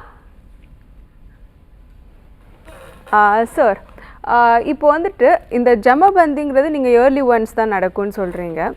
இதை வந்துட்டு எந்த வகையில் வந்துட்டு மக்களுக்கு வந்துட்டு மிகவும் யூஸ்ஃபுல்லாக இருக்கும்னு நினைக்கிறீங்க சார்? லைக் எப்படின்னா வந்துட்டு இது வந்து இருக்கிறதுலே பெஸ்ட் ஆப்ஷன் இது தான் அப்படிங்கிறதுக்கு எந்த மாதிரி நினைக்கிறீங்க சார்? கண்டிப்பாக மேம். ஆக்சுவலாக நிறைய இந்த நிகழ்ச்சி பார்த்துங்க நிறைய பேர் வந்து கண்டிப்பாக அந்த ரெவன்யூ அஃபிஷியல்ஸ் எல்லாம் பாதிக்கப்பட்டிருப்பாங்க. ஓகே. ஏன்னா வந்து அதில் வந்து அதுக்கான பார்த்தீங்கன்னா அதுக்கான பெட்டிஷன்ஸுமே நிறைய அவங்களுக்கு லேண்ட் ரிலேட்டடாக இன்றைக்கி நிறைய விஷயங்கள் போகிறதுனால அவங்களுக்கும் ஒர்க் பர்டன் அதிகமாக தான் இருக்குது. சில டைமில் அவங்க வந்து லெத்தாஜிக்காகவும் இருக்காங்க, நிறைய பேர் லெத்தாஜிக்காகவும் இருக்காங்க. ஸோ அதனால் வந்து அவங்களுக்கான சர்வீஸ் வந்து ரொம்ப டிலே ஆகுது. நிறைய கம்ப்ளைண்ட்ஸ் என்னென்னா வந்து ஏதோ ஒரு ஃபேவர்ஸ்க்காக செய்கிற மாதிரி தான் இருக்குது. ஸோ மக்கள் இந்த ஜமாபந்தி மூலயமா அப்ளை பண்ணும்போது they have to do without any favors. ஏன்னா வந்து அன்றைக்கி அந்த எவ்ரி திங் இஸ் அக்கௌண்டபிள் தேர். நிறைய மக்கள் வந்து ஒரு பெட்டிஷன் மனு கொடுப்பாங்க, அவங்க கொடுத்ததுக்கான அத்தாட்சி எதுவுமே இருக்காது. இது வந்து பெரிய பிரச்சனை இந்த ரெவன்யூ விஷயங்களில். மனு கொடுக்கலன்றுவாங்க. ஸோ வந்து அவங்க அக்கௌண்டபிளாக இருக்கணும் அப்படின்னா இதில் வந்து நம்பரிங்கோட சீரியல் நம்பரிங்கோட இதில் அவங்க மனு வந்து ப்ரெசென்ட் ஆகும். ஓகே. ஸோ இதில் இம்மீடியட்டாக அவங்க டெசிஷன் எடுத்து தான் ஆகணும். ஏன்னா அந்த இயர்க்கான அந்த ரெவன்யூ ஆடிட்ஸ் அண்ட் அக்கௌண்ட்ஸை முடிச்சுட்டு they have to start fresh. இந்த வருஷத்தில் இந்த இவ்வளோ பெட்டிஷன்ஸ் வந்திருக்கு, நாங்கள் க்ளோஸ் பண்ணியிருக்கோம் அப்படின்றத கணக்கு காமிச்சு தான் ஆகணும். They are accountable. So they are the public servant. So அதனால் தான் அதில் இது பண்ண முடியாது. இதில் வந்து அவங்களுக்கான அந்த அத்தாட்சி கிடைக்கும், நம்பர் 1. நம்பர் 2 வந்து கீழே இருக்க சப்பார்டினேட் அத்தாரிட்டிஸ் வந்து ஒரு பயத்தோடு வேலை செய்வாங்க. வென் த சுப்பீரியர்ஸ் ஆர் வாட்சிங் தேம், அவங்க வந்து ஒரு பயத்தோட வேலை செய்வாங்க. அதுக்கான அக்கௌண்டபிலிட்டி இருக்கிறதுனால பயத்தோட அதுக்கு ஒன்று தீர்வு கொடுக்கணும், இல்லையா ஏதாவது ஒன்று பண்ணி அந்த பெட்டிஷனை க்ளோஸ் பண்ணணும். ஸோ இதில் இன்னொரு அட்வான்டேஜ் என்ன இருக்குன்னு பார்த்தீங்கன்னா, எல்லாத்துக்குமே இதில் வந்து அப்பீலுக்கு 30 days மினிமம் டைம் இருக்கு மேம். இப்போ ஒரு ஜமாபந்தியில் ஒரு தாசில்தார் ஒரு ஆர்டர் போடுறாரு, ஏதோ ஒரு ஃபேவராகவோ போடுறாரோ அகேன்ஸ்டாக போடுறாரோ, ஜமாபந்தியில் ஒரு ஆர்டர் போட்டுடுறாங்க. ஸோ வந்து அவங்களுக்கு அந்த ஆர்டர் அகேன்ஸ்டாக இருக்குது, இல்லை அது வந்து அன்நேச்சுரலாக இருக்குது அப்படின்னா அவங்க 30 days வந்து 30 daysக்குள்ளே ஆர்டிஓ கிட்ட அப்பீல் போடலாம். ஸோ ஒரு ஆர்டிஓ போட்ட ஆர்டர்ஸுமே இவங்களுக்கு பிடிக்கல, இல்லை இவருக்கு அகேன்ஸ்டாக இருக்குன்னா நெக்ஸ்ட் 30 daysக்குள்ளே டிஆர்ஓ கிட்ட போகலாம், டிஸ்ட்ரிக்ட் ரெவன்யூ அஃபீஷியல். ஸோ அவர்கிட்டையுமே இல்லைன்னா ஃபைனலாக வந்து CLA, commissionerate of land reforms, அவங்கக்கிட்ட போகலாம் அந்த 30 days டைமில். அதுவுமே அவங்களுக்கு பிடிக்கல அப்படின்னா அதுக்கப்புறம் தான் அவங்க ஹைகோர்ட்டை அண்டர் 226 அப்ரோச் பண்ண முடியும், ரிட்டாக போட முடியும். ஸோ வந்து ஒரு பேசிக்கலாக ஒரு ஜுடிஷியல் ரெமெடிக்கு போனோன்னா கூட இந்த ஹைரார்க்கியை ஃபாலோ பண்ணி போகும்போது எல்லாத்துக்குமே அவங்கக்கிட்ட விட்னஸ் இருக்குது, அவங்களுக்கான ஜஸ்டிஸ் இதன் மூலயமா நியாயமாக கிடைக்கும். ஓகே சார், ஆக்சுவலி இதை பற்றி நம்ம ஒன்றும் டீட்டெயிலாக பேசலாம். நம்ம கூட காலர் இணைஞ்சிருக்காங்க. ஹலோ ஹலோம்மா, உங்கள் பேர் எங்கேருந்து கால் பண்ணுறீங்க? என்னோட பேர் மகாலட்சுமி, நான் தென்காசி மாவட்டம் சங்கர்கோவிலேருந்து பேசுகிறேன். சொல்லுங்கம்மா. சிஸ்டர், இப்போ நான் ரெண்டல் ஹவுஸ்ல இருக்கிறேன் சிஸ்டர். ஓகேம்மா. இப்போ ரெண்டல் ஹவுஸ்க்கு நம்ம போகும்போது அந்த வீட்டுக்காரங்க கிட்ட என்ன நம்ம பேசிட்டு போவோம் அப்படின்னா, அட்வான்ஸ் எவ்வளவு, வாடகை எவ்வளவு அப்படின்னு சொல்லி நம்ம பேசிட்டு போவோம். ஆமா. அவங்க அட்வான்ஸ் வந்து 10,000 ரூபாய், வாடகை 2,000 ரூபாய் அப்படின்னு சொன்னாங்க. ஓகே. நான் பிப்ரவரி மாசம் போனேன், இப்போ டிசம்பர்ல நான் வெளியில வந்துட்டேன். ஓகே. சோ நான் வாடகை எல்லா மந்த்துமே கரெக்டா பே பண்ணிட்டேன். சோ இப்போ நான் வெளியே வந்ததுக்கு அப்புறம் என்னோட ரெண்டல் மொத்த அமௌண்ட், அதாவது அட்வான்ஸ் அமௌண்ட்னு கொடுத்துருப்போம் இல்லையா, அந்த அமௌண்ட்டை நான் திரும்ப கேட்கும் போது அவங்க இல்ல, அதெல்லாம் காலியாயிடுச்சு, அதாவது உங்களோட லெட்டின் கிளீன் பண்ணது, அப்புறம் வீட்டுக்கு ஒயிட் வாஷ் பண்ணது, இது எல்லாத்துக்குமே அந்த அமௌண்ட் சரியா போச்சு அப்படின்றாங்க இந்த 10 மாசத்துலயே. ஓகே. இது நாங்க வீடு குடியேறும் போது இதெல்லாம் சொல்லவே இல்லை. அதாவது பொதுவா எல்லாரும் எப்படின்னா வீடு இது மட்டும் தான் பேசி போவாங்க, இது ப்ரூஃப் அக்ரிமெண்ட்டும் நாங்க ஒன்னும் போடல, பேசி முடிக்கிறது தான். ஓகே. இது மாதிரி எனக்கு நான் இதுக்கு முன்னாடி இருந்த வீட்லயும் அப்படிதான் ஆச்சு. இப்போ நான் லாஸ்டா இருந்த வீட்லயும் எனக்கு இதுதான் பிரச்சனை. ஸ்டேஷனுக்கு போனதுக்கு அவங்க ஸ்டேஷன்ல என்ன சொல்றாங்கன்னா, வீட்டுக்காரங்க என்ன சொல்றாங்களோ அது கேட்டுக்கோங்கம்மா அப்படின்ற மாதிரி அசால்ட்டா சொல்லிட்டாங்க. புரியுதுமா. நீங்க போகும்போது வந்து ஒயிட் வாஷ் பண்ணிருந்தாங்களாமா? சாரி, கேக்கல. நீங்க போகும்போது வீடு ஒயிட் வாஷ் பண்ணி கொடுத்தாங்களா உங்களுக்கு? இல்ல, கிடையாது. ஓகே. இதுக்கு ப்ரூஃபும் எதுவுமே கிடையாது இல்லையா? புரியுது. போய் சொல்லும் போது அவங்க என்ன சொல்லுவாங்க, ஹவுஸ் ஓனர் என்ன சொல்றாங்களோ அதுதானே நம்புவாங்க. ரெண்டலுக்கு போனா நம்ம சொல்றதை அக்செப்ட் பண்ண மாட்டாங்க. புரியுதுமா. ஆக்சுவலி இந்த மாதிரி பிரச்சனை நிறைய பேர் வந்து ஃபேஸ் பண்ணிட்டு தான் இருக்காங்க. அதுக்கு என்ன தீர்வுங்கிறத நம்ம வழக்கறிஞர்கிட்ட கேட்டுப்போம். ஜெயகரன் சார், கொஞ்சம் எடுத்து சொல்லுங்க. இப்போ நீங்கள் அதாவது நீங்களே சொல்லிட்டீங்க அக்ரிமெண்ட் அதில் இல்லைன்னு, சரிங்களா? அது இல்லாமல் வந்து அதாவது தவறாக சொல்ல, அது தொகையும் குறைவான தொகைங்கிறதுனால நீங்கள் காவல் நிலையத்திலே மற்ற இடங்களுக்கு போனாலும் இது சம்மந்தமான செலவு இருக்குது, வழக்கும் போடும்போது உங்களுக்கு இதை தாண்டிய செலவுகள் இருக்குது. அதனால் நீங்கள் எந்த மாவட்டமாக சொன்னீங்க? தென்காசி மாவட்டம் சார். தென்காசி மாவட்டம் வந்து இப்போ புதிய மாவட்டமா அறிவிச்சிருக்காங்க இல்லையா? புதிய மாவட்டம், திருநெல்வேலி மாவட்டமா இருந்தது, இப்போ தென்காசி மாவட்டமா. அந்த மாவட்டத்திலயோ இல்ல நீங்க இருக்கக்கூடிய பகுதியில உள்ள தாலுகா அங்க கோர்ட் இருக்கு பாத்தீங்களா, அங்க அந்த பகுதியில கோர்ட் இருக்கும். இருக்கு சார். அதுல சட்ட பணிகள் ஆணைக்குழுன்னு சொல்லிட்டு லீகல் எய்டு ஆபீஸ் ஒன்னு இருக்கும், சரிங்களா? அதுல ஒரு மனு கொடுங்க, சட்ட உதவி மனு கேட்டு கொடுங்க. அவங்க அந்த ஹவுஸ் ஓனரையும் கூப்பிட்டு விசாரித்து உங்கள் 10,000 ரூபாய் வாங்கி கொடுக்குறதுக்கு. ஏன்னா தொகை குறைவாக இருக்கிறதுனால எல்லாருமே என்ன நினச்சோங்க, இந்த தொகைக்காக இந்த வழக்கு போடுறதாங்க மாதிரி எல்லாரும் எதிர்பார்ப்பாங்க. சரிங்களா? ஆமா சார், அவங்க சைட்ல இருந்து பார்க்கும்போது அந்த அமௌண்ட் அவங்களுக்கு பெருசா தெரியாது. பட் குறிப்பாக நமக்கு அது பெரிய தொகை தான். 10,000 ரூபாங்கிறது நம்ம கஷ்டப்படுற தொகை தான். அதனால நான் என்ன சொல்கிறேன், நீங்கள் அந்த சட்ட உதவி அந்த இதில் உங்களுக்கு திங்கள் தோறும் அதுக்கான மனு கூட கொடுக்கலாம். சரிங்களா? Okay sir, okay sir. ஒரு மனு கொடுங்க, உங்களுக்கு அந்த 10,000 வாங்கி கொடுக்கறதுக்காக அந்த ஹவுஸ் ஓனர் மேலே என்ன நடவடிக்கை எடுப்பாங்க. சரிங்களா? Okay sir, thank you sir. நம்ம நெக்ஸ்ட் காலர்கிட்ட பேசிடலாம். Hello hello. ஹலோம்மா, உங்கள் பேர் எங்கேருந்து கால் பண்ணுறீங்க? என் பேர் சிவசங்கரிமா. ஓகேம்மா. மதுராந்தகம், செங்கல்பட்டு மாவட்டம். ஓகேம்மா, சொல்லுங்கம்மா. இப்போ எங்க மரும பிள்ளை இறந்துட்டாரு. எங்க பேத்தி 3 வயசு ஆகுது. ஓகே. நாங்க அங்க போகல, இல்ல எங்க பொண்ணை கொடுத்த ஊர்ல போகல, ஆக்சிடென்ட்ல இறந்துட்டாரு 1 வருஷத்துல. ஓகே. குழந்தை வச்சு இப்போ அங்க வாரிசு யாரும் கிடையாது. ஓகே. ஆனா சொத்துலாம் எடுத்து நாங்க எங்க பொண்ணுக்கு போட்ட பொருள் எதுவும் வாங்கிட்டு வரல. ஓகே. அந்த வாரிசு இல்லாத பட்சத்துல வாரிசு எங்க பேத்தி மட்டும்தான். ஓகே. அவங்க மேல எதுனா பண்ணலாம், கேஸ் போட்டு சொத்து எங்க பேத்திக்கு தான் வருங்களா? ஓகேம்மா, உங்கள் கேள்விக்கு நம்ம விளக்கம் எடுத்து சொல்லுவாங்கம்மா. விக்னேஷா. சிவசங்கரி மேடம், சொல்லுங்க ஐயா. இப்போ உங்கள் மருமு எப்போ கல்யாணம் ஆச்சு, எப்போ இறந்தாரு, குழந்தைக்கு என்ன வயசு? 3 வயசு ஆகுதுங்க ஐயா. 2021 கல்யாணம் ஆச்சு, 2020 இறந்துட்டாங்க. சரிங்க, 3 வயசு இப்போ குழந்தைக்கு. 3 வயசு ஆகுதுங்க ஐயா. அவங்க மரும பிள்ளை வீட்டு சைடில் அவர் ஒருத்தர் மட்டும்தான் இருக்காங்க? ஆமாங்க ஐயா, வேற யாரும் கிடையாது. ஓகே. இப்போ உங்களுக்கும் உங்கள் சம்பந்திகளுக்கும் நல்ல ரிலேஷன் இருக்கா? உங்கள் பொண்ணு பேத்தியெல்லாம் பார்க்குறாங்களா? இல்லைங்க ஐயா. அவங்க நாங்க அவர் இறக்கும் போது கூட நாங்க இல்ல ஆக்சிடென்ட் ஆயிடுச்சு, நாங்க எங்க பொண்ணுக்கு இடுப்பு வந்துச்சுன்னு சொல்லி நாங்க இட்டு ஹாஸ்பிட்டலுக்கு. சரிங்க. நாங்க போக கூட இல்ல. எங்க சொந்தக்கார் மட்டும் தான் போனாங்க. எங்களை சேர்ந்த சொந்தக்கார் மட்டும் போய் பார்த்து வந்தாங்க. ஓகே. உங்க பேத்தியை கூட யாரும் பார்க்கறது இல்ல? இது வரைக்கும் எந்த ஒரு ரூபா கூட இது வரைக்கும் செலவு பண்ணதே கிடையாது. நாங்களே தான் வச்சுட்டு இருக்கோம். சரிங்கம்மா. இப்போ அவங்க சம்பந்திக்கு ஒரே பையன் தான் சொல்றீங்கல்ல? ஸோ சப்போஸ் அவருக்கு ஏதாவது ப்ராப்பர்ட்டிஸ் இருக்குன்னா அது உங்களோட மரும பிள்ளை பேருக்கு அவங்க காலத்துக்கு அப்புறம் வரும்னா அந்த ப்ராப்பர்ட்டிஸ்லாம் நேச்சுரலாகவே உங்கள் பேத்திக்கு தான் வரும். ஏன்னா அவங்க தான் லீகல் ஹேர். ஆமாம், அவங்க தான் லீகல் ஹேர். நேச்சுரலாகவே அது அவங்களுக்கு தான் வரும். நீங்கள் அதை கேஸ் போட்டு தான் வாங்கணும்னு அவசியம் இல்லை. ரெண்டாவது விஷயம், எல்லாத்துக்குமே நீங்கள் கேஸுன்னு போகிறத விட அவங்களுக்கு கூப்பிட்டு பேசுங்க. இந்த மாதிரி இந்த கஷ்டம் இருக்குது, பேத்தி இவ்வளோ கஷ்டமாக இருக்குதுன்னு சொல்லும்போது பேசும்போது அவங்களே ரெமெடியை கொடுப்பாங்க. அதனால் நேச்சுரலாகவே அவங்க தான் லீகல் ஹேரு. அவங்க அப்பாவோட சொத்து நேச்சுரலாக அவங்களுக்கு தான் அது வரும். பார்த்திங்கன்னா அதனால் இது நீங்கள் கேஸ் போட்டு வாங்கணும் எந்த அவசியமும் இல்லை. அப்படி இல்லைன்னா அவங்க அப்பா பேரில் அந்த சொத்து இருக்குது. இது நான் சொல்கிறது உங்கள் சம்பந்தி பேரில் இருக்க சொத்துக்கான வழிகள். இப்போது இறந்து போன அவங்க அப்பா பேரில் சொத்து இருக்குன்னா அந்த சொத்து 100% உங்கள் பொண்ணுக்கும் உங்கள் பேத்திக்கும் மட்டும்தான் வரும். ஸோ ஏன்னா அவங்க தான் ஃபஸ்ட் கிளாஸ் லீகல் ஹேர்ஸில் வருவாங்க. ஸோ அதுக்காக நீங்கள் கேஸில் எதுவும் போட்டு வாங்க தேவையில்லை. Okay sir. ஆக்சுவலி இதுக்கு முன்னாடி கூட நீங்கள் சொன்னீங்க இந்த மாதிரி நிறைய பேருக்கு இந்த மாதிரி ரெவென்யூ டிபார்ட்மெண்ட்டில் நிறைய பிரச்சனைகள் இருக்குன்னு. ஆக்சுவலி நம்ம காலர்ஸ்கிட்டையும் பார்த்தீங்கன்னா இந்த பட்டா நேம் ட்ரான்ஸ்ஃபர் பண்ணுறது, அதே மாதிரி லீகல் ஹேர் சர்டிஃபிகேட் வாங்குறதா இருக்கட்டும், இந்த மாதிரி விஷயங்களில் நிறையா காலர்ஸ் நம்மளுக்கு வந்துட்டு இருந்தாங்க. அவங்களோட இன்னொரு குவரி என்னன்னா, நான் எல்லாமே ரெவென்யூ டிபார்ட்மெண்ட்டில் கொடுத்துட்டேன், ஆனாலும் இப்போ வரைக்கும் எதுவுமே நடக்காமல் ஒரு நிலையில் இருக்குது அப்படின்ட்டு. ஸோ ஐ திங்க் இதெல்லாம் நம்ம அந்த ஜமபந்தியில் கொடுத்தா நடக்குமா சார்? கண்டிப்பாக மேம். நம்ம சொன்ன மாதிரி மோஸ்ட்லி இந்த ஜமபந்தி அப்படின்றது அந்த ரெவென்யூ டிபார்ட்மெண்ட் சம்மந்தப்பட்டமாக தான் கம்ப்ளீட் ஒரு விஷயமும் இருக்கும். ஸோ நம்ம நிறைய பேர் எதனால் இப்போதைக்கு பாதிக்கப்படுறாங்க அப்படின்னு பார்த்தீங்கன்னா பட்டா டிரான்ஸ்ஃபர்ஸ்.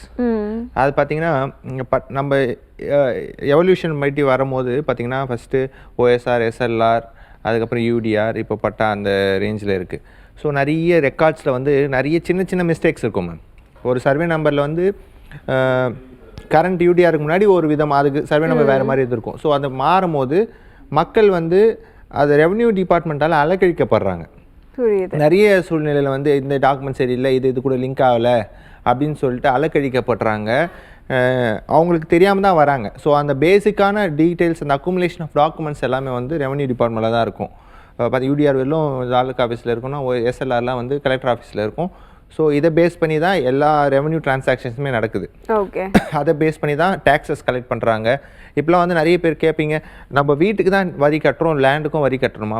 லேண்டுக்கு வரி கட்டி தான் ஆகணும். அது ஒரு பட்டா இடம் இருக்குன்னா பைமாஷ் அப்படின்னு சொல்லிட்டு அப்போது ஒரு நம்பர் கொடுத்து அந்த பைமாஷ்க்கு வரி கட்டுவாங்க. அப்போல்லாம் 2 ரூபா 3 ரூபா, அப்போ அது பெரிய காசு. இப்போ வந்து அது பெரிய காசு இல்லை. ஆனால் நிறைய ரெவன்யூ ஆஃபீஷியல்ஸ் வந்து அந்த பைமாஷ் நம்பர் வச்சு, அந்த இப்போ இருக்கிற கரண்ட் சர்வே நம்பரை வச்சு அந்த லேண்டுக்கும் பட்டா லேண்டுக்கும் நஞ்சை லேண்டுக்குமே வரி கொடுக்குறாங்க. நம்ம வரி கொடுத்து தான் ஆகணும் கவர்மெண்ட்டுக்கு. ஆனால் ஒரு மினிமலாக இருக்கும், ரொம்ப மினிமலாக இருக்கும். புரியுது சார். ஸோ இந்த பட்டா டிரான்ஸ்ஃபர் ரிலேட்டடான விஷயத்துக்கு நம்ம வரும்போது கண்டிப்பாக இது எஃபெக்டிவாக இருக்கும். ஏன்னா வந்து நம்ம ஆல்ரெடி டிஸ்கஸ் பண்ண மாதிரி இது ஒரு higher officials under the supervision of them அப்படின்னும் போது வந்து ஸோ ஓரளவுக்கு நியாயம் கிடைக்கும். மற்ற டைமில் போயிட்டு பேசிக்காக நிராகரிச்சுட்டு வரவங்க வந்து இப்போ போய் ஒரு அத்தாரிட்டியாக கேட்க முடியும். அவங்க ஒழுங்காக பண்ணலன்னா பக்கத்துலேயே ஹையர் அஃபிஷியல் உட்காந்துருப்பாங்க, உடனே கம்ப்ளைண்ட் பண்ணிடலாம். இதில் இன்னொரு பியூட்டி என்னென்னா, ஆல்ரெடி அவங்க விட்னஸோட, அதாவது அவங்க வந்து எவிடன்ஸோட கொடுத்து சில பேர்லாம் பெட்டிஷன்ஸ் வந்து எவிடன்ஸோட லிஸ்ட் ஆஃப் டாக்குமெண்ட்ஸோட கொடுப்பாங்க. ஆமாம், போஸ்ட் பண்ணுறவங்க இருக்காங்க. ஸோ போஸ்ட் பண்ணிவிட்டு அதுக்கான அக்னாலஜ்மெண்ட் டியூலாம் கையில் வச்சுருப்பாங்க. ஸோ அன்றைக்கி ஹையர் அஃபீஷியல்ஸ் அங்கே இருக்கும் போது இந்த மாதிரி இந்த டேட்டில் நான் அப்ளை பண்ணேன், வாண்டடாக ரிஜெக்ட் பண்ணுறாங்க, எந்த ஒரு காரணமும் இல்லாமல் ரிஜெக்ட் பண்ணுறாங்க அப்படின்னு சொல்லிட்டு அப்படியே இமீடியட்டாக கம்ப்ளைண்ட் பண்ண முடியும். இமீடியட்டாக அங்கே ஆர்டரும் பண்ணுவாங்க. ஓகே. லிங்கேஜ்லாம் கரெக்டாக இருந்ததுன்னா அந்த ஹையர் அஃபிஷியல்ஸ் இமீடியட்டாக ஆர்டர் பண்ணி ஜமாபந்திலே ஆர்டர் ஆகி வரும். நிறைய இன்ஸ்டன்ஸ்ல நம்ம பார்த்துருக்கோம். ஸோ இதனால இது நல்ல யூஸ்ஃபுல். ஓகே சார், நம்ம தொடர்ந்து டிஸ்கஸ் பண்ணலாம். நம்மளோட காலர் இணைஞ்சிருக்காங்க, பேசிடலாம். ஹலோ. ஹலோ. ஹலோ சார், உங்க பேர் எங்க இருந்து கால் பண்றீங்க? மேடம் காஞ்சிபுரம் மாவட்டம் மேடம், அமரமேடு ஊராட்சி. Okay sir. அதாவது ஆக்கிரமிப்பு, சாலை ஆக்கிரமிப்பு சொல்லிட்டு பெட்டிஷன் போட்டுருந்தேன் மேடம். ஒரு 7 வருஷம் ஆகுது. ஓகே. 7 வருஷமா அந்த பெட்டிஷன் தொடர்ந்து போயிட்டே இருக்கு. ஏதாவது ஒரு காரணம் சொல்லி ரிஜெக்ட் பண்ணிட்டே இருக்காங்க மேடம். Okay sir. ஒரு கட்டத்துல வந்து ஹைகோர்ட்ல வந்து கேஸ் போட்டேன் மேடம், ஒரு வருஷத்துக்கு முன்னாடி. ஓகே. அந்த ஆர்டர் காப்பி வச்சு கலெக்டர் ஆஃபீஸ்ல கொடுத்தேன். அதுக்கு எந்த ஒரு ஆக்ஷன் இல்லை. இப்ப என்ன பண்றாங்கன்னா, இப்போ இன்னைக்கு வந்து ரோடு போறதுக்காக மாற்று இடத்துல, ஓகே, அதாவது ஆக்கிரமிப்பு பண்ண சாலையை வீட்டை எடுக்காம அதுக்கு ஆப்போசிட்ல வேற இடத்துல போறாங்க ரோடு. இதுக்கு அதுக்கு சம்பந்தமே கிடையாது. அந்த இடத்துல ரோடு போறதுக்கு ட்ரை பண்றாங்க. ஓகே. இப்ப தடுக்கணும்னா என்ன பண்ணணும்னா? ஓகே சார், உங்க கேள்விக்கு நம்ம வழக்கன் எடுத்து சொல்லுவாங்க சார். ஜெயகணன் சார். ஐயா, இப்போ நீங்கள் அந்த ஏற்கனவே வழக்கு போட்டிருந்தீங்களே நீதிமன்றத்தில்? ஆமாங்க சார். அந்த நீதிமன்ற உத்தரவில் என்ன உத்தரவு வாங்கியிருந்தீங்க? அதாவது தாசில்தார் வந்து நடவடிக்கை எடுத்து கொடுக்கணும் அப்படின்னு சொல்லியிருந்தாங்க. அது நடவடிக்கை அவர் எடுக்கல. அவர் எடுக்கல, திரும்பவும் எடுக்கல. அதுக்கு கண்டெம்ட் ஆஃப் கோர்ட் ஏதாவது நீதிமன்ற அவமதிப்பு வழக்கு ஏதாவது போட்டிங்களா? அதுதான் போறதுக்கு இப்போ வக்கீல்கிட்ட பேசணும் சார். இப்போ அடுத்த வாரம் போறேன்னு சொல்லியிருக்காப்புல. சரி, அந்த வழக்கையும் போடுங்க. அடுத்ததா அவங்க சொன்ன பகுதியிலேருந்து வேற ஒரு பகுதிக்கு இப்போ சாலை போடுறதா சொல்றீங்க இல்லையா? ஆமாம் சார். இப்போ அதில் வந்து உங்களுக்கு உடன்பாடு இல்லை, சரியா? ஆமாங்க சார். அதுக்கு வந்து நீங்கள் தடை உத்தரவு வாங்க முடியும். சரிங்க சார். ஏன்னா இப்போ ஏற்கனவே இது சம்பந்தமான வழக்குகள் இருக்கிறதுனால புதிதாக எந்த வேலையும் ஆரம்பிக்கக்கூடாதுன்னு நீங்கள் அதை ஒரு தடை ஆணை வாங்கலாம். சரி, இப்போ நாளைக்கு பண்ண போகிறாங்க அந்த வேலையை, நம்ம எப்படி சார் பண்ணுறது? இப்போ விடுமுறை, உங்களுக்கு உயர்நீதிமன்றம் வந்து விடுமுறை நீதிமன்றமாக இருக்கிறது, சரிங்களா? அதனால் நீங்கள் வந்து ஜனவரி மாதம் தான் தொடங்க முடியும். அதுக்கு முன்னாடி நீங்கள் ஏதாவதுன்னா உங்களுக்கு முதலமைச்சருடைய தனிப்பிரிவில் ஒரு புகாரை கொடுக்கலாம். சரிங்க சார். புகாரை கொடுங்க. அடுத்த கட்டமாக வரக்கூடிய அந்த ஜனவரி மாதம் நீதிமன்ற திறப்புக்கு பிறகு நீங்கள் உடனடியாக வழக்கு தாக்கல் செய்யும். Okay sir, thank you sir. Vignesh sir, இப்போ வந்து நீங்கள் அந்த ஆர்டர் ஒன்று பாஸ் பண்ணுவாங்க, அது எந்த அளவுக்கு ஒரு வேலிடான ஒரு ஆர்டர் சார்? ஏன்னா வந்து அங்கே பாஸ் பண்ண ஆர்டர் நம்ம கோர்ட்டில் சேலஞ்ச் பண்ண முடியுமா? அது எந்த அளவுக்கு லீகலி வேலிட் சார்? கண்டிப்பாக மேம். அந்த ஜமாபந்தி நம்ம ஆல்ரெடி டிஸ்கஸ் பண்ண மாதிரி வந்து அங்கே இருக்க அத்தாரிட்டிஸ் வந்து ஒரு quasi judicial authorities. They have the power to order regarding the revenue and civil matters. So அதனால் வந்து அங்கே கொடுக்குற ஆர்டர் வந்து ஒரு சிவில் கோர்ட்டில் கொடுக்குற ஆர்டர் அளவுக்கு அது ஒரு வேலிட் தான். ஓகே. ஸோ இதில் வந்து பார்த்தீங்கன்னா அதை நம்ம ஆல்ரெடி டிஸ்கஸ் பண்ண மாதிரி வந்து இதுக்கு அகேன்ஸ்டாக அப்பீலும் போக முடியும். ஸோ இது கோர்ட்டில் தான் போகணுன்னு அவசியம் இல்லை. இப்போது தாசில்தார் ஒரு ஆர்டர் கொடுக்குறாருன்னா நெக்ஸ்ட் வந்து ஆர்டிஓ கிட்ட போகலாம். அதுவும் 30 days டைம் பீரியட்குள்ளே. அதை பேஸ் பண்ணி ஆர்டிஓ ஒரு ஆர்டர் கொடுக்குறாரு, அதுவுமே உங்களுக்கு உடன்பாடு இல்லைன்னா நெக்ஸ்ட் 30 daysக்குள்ளே வந்து டிஆர்ஓ கிட்ட கலெக்டர் ஆஃபீஸில் போகலாம். ஸோ டிஆரும் ஒரு ஆர்டர் கொடுக்குறாரு, அதுலேயும் உங்களுக்கு உடன்பாடு இல்லைன்னா CLA commissioner of land administration அவங்க தான் வந்து லாஸ்ட் அப்பலேட் அத்தாரிட்டி. அவங்க கொடுக்குற ஆர்டர் தான் ரெவன்யூ விஷயத்தில் ஃபைனல். ஏன்னா அவங்க தான் complete supervision over the land area in Tamil Nadu, CLA. So அவங்க கொடுக்குற ஆர்டர் ஃபைனல். ஸோ அந்த ஆர்டர்லையுமே உங்களுக்கு உடன்பாடு இல்லைன்னா நெக்ஸ்ட் அண்டர் ஆர்டிகல் 226 பயன்படுத்தி நீங்கள் நேராக ஹைகோர்ட் போகலாம். ஹைகோர்ட்டில் போயிட்டு உங்களுக்கான ஜுடிஷியல் ரெமெடி ஃபைனலாக அங்கே கிடைக்கும். அதுலேயும் உடன்பாடு இல்லைன்னா then you can go to Supreme Court. Okay sir, thank you sir. நம்ம கூட காலர் நினைஞ்சிருக்காங்க, பேசிடலாம். Hello hello. ஹலோ சார், உங்கள் பேர் எங்கேருந்து கால் பண்ணுறீங்க? என் பேர் ஏழுங்களா மேடம், கள்ளக்குறிச்சி மாவட்டத்துல இருந்து பேசுறேன். சொல்லுங்க சார். மேடம் நான் 2006 ஒரு இடம் வாங்கணும் மேடம், 1.5 சென்ட். Okay sir. அது பக்கத்துல 4 சென்ட் நத்தம்பரம்புக்கு இருக்கு. ஓகே. அது வந்து 2012 பாதி அவங்க கட்டிட்டாங்க, 2 சென்ட் கட்டிக்கிட்டாங்க. ஓகே. மீதி 2 சென்ட் இருக்கு. ஓகே. நாங்க அழகு பார்த்தவர் என்னன்னாரு, இப்ப நான் வாங்க பார்த்துட்டு தான் அந்த இடம் அவங்க அனுபவம் பண்ணியிருந்தாங்க. ஓகே. 2006 அவங்க அனுபவம் பண்ணியிருந்தாங்க. அப்புறம் என்ன நாங்களாம் பத்திரம் எல்லாம் இருக்கு, நானும் நினைச்சிட்டு எனக்கு கொடுத்த மாதிரி அவங்களும் பத்திரம் கொடுத்துருக்காங்க அப்படின்னு நான் நினைச்சுக்கிட்டேன். அப்ப 2வது வாட்டி அழகு பார்த்து பத்திரம் வளர்ந்து போச்சுருந்தாங்க. 3வது டைம் நான் அழுந்தேன். 3வது டைம் சுத்தமா பத்திரம் இல்ல அப்படின்னாங்க. நான் தடை மனு கொடுத்துருக்கேன் மேடம், பட்டா கொடுக்கூடாதுன்னு. ஓகே. இப்ப பட்டாவை தடை மனு கொடுத்துருக்கேன், அதுக்கு எந்த ரெஸ்பான்ஸும் இல்ல. ஓகே. அது நான் என்னன்றேன், அவங்க 2 சென்ட் இப்ப 2012 கிட்டாங்க, 2 சென்ட் மீதி இருக்கு. ஓகே. அது எனக்கு வரணும் தான் madam. Okay sir. Okay sir, இந்த கேள்விக்கு நம்ம வழக்கறிஞர் எடுத்து சொல்லுவாங்க சார். ஜெயக்கண்ணன் சார். ஐயா, நீங்கள் நத்தம்பரம்போக்குன்னு அவங்களோட தான் சொல்கிறீங்களே, உங்களோட பகுதி எப்படி? நீங்கள் இது பட்டா லேண்டா? இது பட்டா லேண்டுங்களா சார்? இப்போ அவருக்கு வந்து பட்டா கொடுக்கக்கூடாதுங்க, நத்தம்பரம்போக்கு அவங்க பட்டா அப்ளை பண்ணியிருக்காங்களா? அவங்க இந்த இலவச இது பண்ணாங்க இல்லை சார்? அது பண்ணியிருக்காங்க. இப்போ அதில் வந்து அந்த 2 சென்ட் அவங்க வீடாக இருக்கிறது ஒன்றும் பிரச்சனை இல்லை, அந்த 2 சென்ட் நிலம் உங்களுக்கு வேணுங்கிறீங்க, கரெக்டுங்களா? மொத்தம் 4 சென்ட் சார், 2 சென்ட் கட்டிட்டாங்க. அதான் அதை கட்டினது போக உள்ள 2 சென்ட் உங்களுக்கு வேணுங்கிறீங்க. ஆமா, நாங்க சுத்தமா நிலம் இல்ல, எல்லாம் கை தொழில் தான். இல்ல அது சம்பந்தமா உங்க பத்திரத்துல ஏதாவது குறிப்பிட்டிருக்காங்களா? அது சம்பந்தம் எங்க பத்திரத்துலயும் கிடையாது, அவருக்கும் கிடையாது. இதுல வந்து உங்களுக்கு அரசு கிட்ட இருந்து அந்த 2 சென்ட் வேணுங்கிற மாதிரி கேக்குறீங்க, கரெக்ட்டுங்களா? ஆமா சார். நீங்க கலெக்டர் ஆபீஸ்ல மனு கொடுக்கலாம், சரிங்களா? கொடுத்துருக்கேன் சார். கள்ளக்குறிச்சி மாவட்ட கலெக்டர்கிட்ட கொடுத்து அதில் என்ன முடிவு பண்ணியிருக்காங்கன்னு பாருங்கள். இல்லை நீதிமன்றத்தில் கூட எங்களுக்கு வந்து இந்த நத்தம்பரம்போக்கு எங்களுடைய பகுதியில் எங்களுடைய பராமரிப்பில் இருக்குன்னே சொல்லி கேளுங்க. அதுதான் சார், என்ன பண்ணலாம்னு கேட்டேன். நீங்கள் சிவில் நீதிமன்றத்தை அணுகலாம். Okay sir, thank you sir. Title வந்து யூஸ்வலாக கோர்ட்டில் தான் வந்து ஃபைல் பண்ணுவாங்க ப்ராப்பர்ட்டிக்கு டைட்டில் வாங்கணும்னா. ஆனால் நம்ம காலர்ஸ்க்கு அகைன் என்ன பிரச்சனைனா வந்து நான் ஃபைல் பண்ணி ரொம்ப வருஷம் ஆகுது, ஒரு 10 வருஷம் ஆகுது, 15 வருஷம் ஆகுது, இன்னும் எங்களுக்கு டைட்டில் வந்து கிடைக்கல அப்படிங்கிற மாதிரி தான் வந்து நிறைய பேர் காலர்ஸ் பண்ணி சொல்லிட்டு இருக்காங்க. ஸோ இந்த டைட்டில், ஒரு ப்ராப்பர்ட்டியோட டைட்டில் வந்துட்டு ஜமபந்தியில் டிசைட் பண்ண முடியுமா sir? Yes ma'am, definitely not. Okay. ஏன்னா வந்து அந்த மாதிரி டிக்ளரேஷன்ஸ்லாம் வந்து கண்டிப்பாக கன்சர்ன்டு சிவில் கோர்ட்ஸ் தான் ஹேண்டில் பண்ண முடியும்.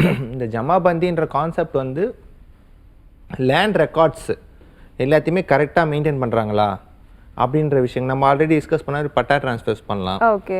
ஸோ வந்து ஒரு எஃப்எம்பி இருக்குது, லேண்டை வாங்கிட்டாங்க, அது சப்டிவிஷன் பண்ணாமல் இருக்காங்க, இல்லை ஒரு லேண்டை சப்டிவிஷன் பண்ணி தான் விற்கவே முடியும். சில இப்போ இருக்கிற கண்டிஷனில் வந்து சப்டிவிஷன் பண்ணாமல் ரெஜிஸ்ட்ரேஷன் பண்ண முடியாது.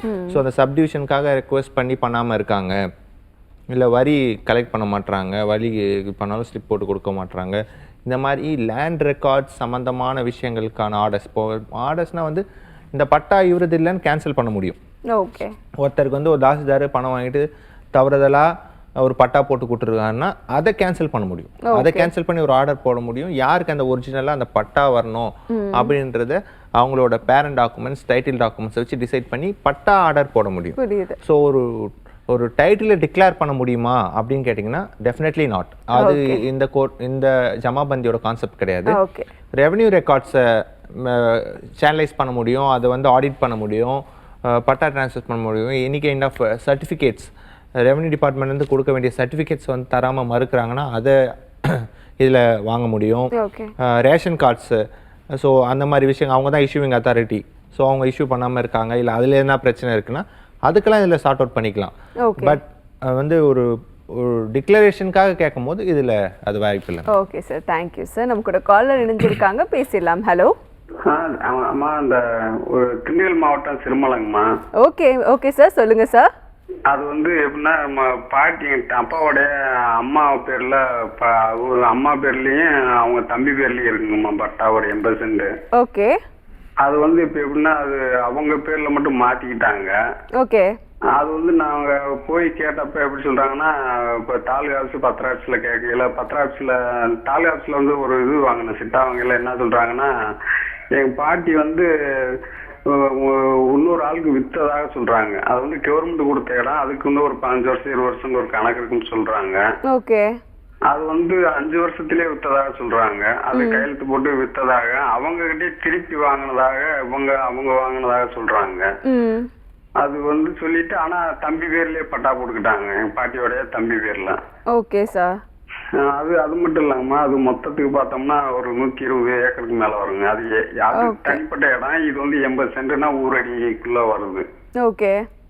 இது நிறைய சொத்து இருக்குங்க. இது வந்து ஆனா இதுலயே வந்து நிறைய மோல்கள் பண்ணிருக்காங்க. நாங்க கேட்டோம்னா கேள்வி கேட்கிற அளவுக்கு இல்லாத அளவுக்கு போயிருச்சுங்க. அதான் கொஞ்சம் தெரியல.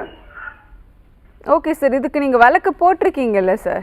வழக்கு போட்டிருக்கேன். போட்டாலும் நீதிமன்றத்துல நமக்கு சரியானது. ஏற்கனவே வந்து என்னன்னா, அவங்க பாட்டியோட சொந்தக்காரன், அந்த எதிர்பார்ட்டியோட சொந்தக்காரங்க வந்து எப்படி செஞ்சுட்டாங்கன்னா, அவங்க கோர்ட் நமக்கு தனிப்பட்ட ஒரு ஸ்டேஷன் இருக்கலாமா, அதுல வந்து நாங்க போட்டு போய் கேஸ் கொடுத்த மாதிரி காமிச்சாங்க. போய் பார்க்கையில அப்புறம் டிஎஸ்பி ஸ்டேஷனுக்கு கூட்டு போயிட்டு, இந்த மாதிரி என்ன அசிங்கப்படுத்துறாங்க, கேவலப்படுத்துறாங்க, ஸ்டேஷன்ல ரிப்போர்ட் கொடுத்து அப்படி செஞ்சேன் இப்படி செஞ்சேன், என்ன கொலை முயற்சி பண்றாங்கன்னு சொல்ற மாதிரி அந்த ஆள் சொன்னாரு எதிர்பார்த்து.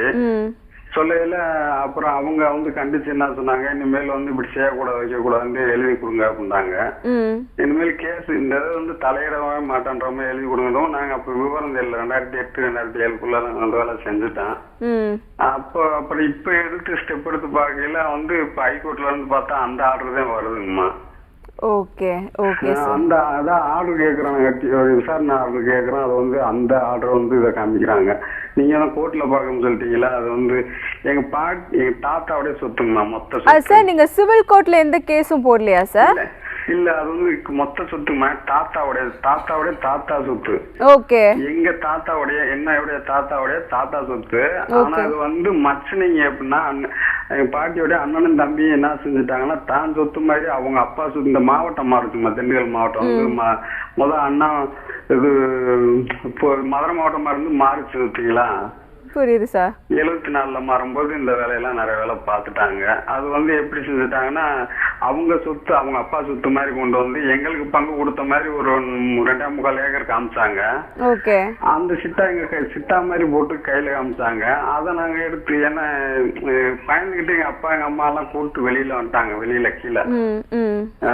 எப்படின்னா ரொம்ப வருஷத்துக்கு முன்னாடியே கூப்பிட்டு வந்தாங்க. சின்ன பிள்ளையா இருக்கும், எனக்கு 81ல பிறந்தேன் நானு.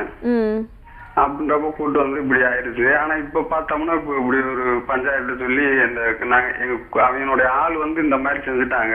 நாங்க கோர்ட்ல பாக்குற மாதிரி கேஸ் போடுறோம், அப்படி கோர்ட்ல பாத்துக்கிறோம்னு சொல்லி கையெழுத்து வாங்கிட்டாங்க. அன்னைக்கு அந்த கையெழுத்து ஹைகோர்ட்ல வந்து அப்ளை பண்ணிருப்பாங்களா. இப்ப நாங்க செஞ்சது என்னன்னா, அன்னைக்கு ஒரு சின்ன தவறு தெரியாம செஞ்சுட்டேன். ஆனா இருந்தாலும் சொத்து நம்ம சொத்துமா, அது வந்து எப்படி செய்யறதுன்னா ஒன்னும் புரியல எனக்கு. ஓகே சார், உங்க கேள்விக்கு நம்ம வழக்கறிஞர் எடுத்து சொல்லுவாங்க சார். ஜெயகண்ணன் சார். சொல்லுங்க சார். ஐயா, நீண்ட நேர விளக்கம் சொல்லியிருக்கீங்க. அதாவது மதுரை நீதிமன்றத்தில் உயர் நீதிமன்றத்தில் வழக்கு போட்டிருக்கீங்களா? ஆமாங்க, ஹைகோர்ட்ல போட்டிருக்கீங்க. அதுல வந்து உங்களுடைய பழைய விசாரணையை கொண்டு வந்து நீங்க நீதிமன்றத்தில் பாத்துக்கிறேன்னு தானே சொல்லியிருக்காங்க? சொல்லியிருக்காங்க. ஆனா வந்து வந்ததப்ப நாங்க வந்து பட்டா ஒரு நம்பர் இருந்தனால அதுல வந்து தானம்னு சொல்லி காமிச்சிட்டாங்கய்யா. அது இல்ல ஒரே ஒரு செய்தி, அதாவது 80 சென்ட்டுக்கு மட்டும்தான் இப்ப நீங்க உங்களுடைய சட்ட நடவடிக்கை எடுத்திருக்கீங்க, சரிங்களா? ஆமா, அது வந்து கரெக்டா இருக்குங்க. அது வந்து எந்த இதுவும் கையெழுத்து போடாம கரெக்டா இருக்குங்க. அது யாரோட பொசிஷன்ல இருக்கு?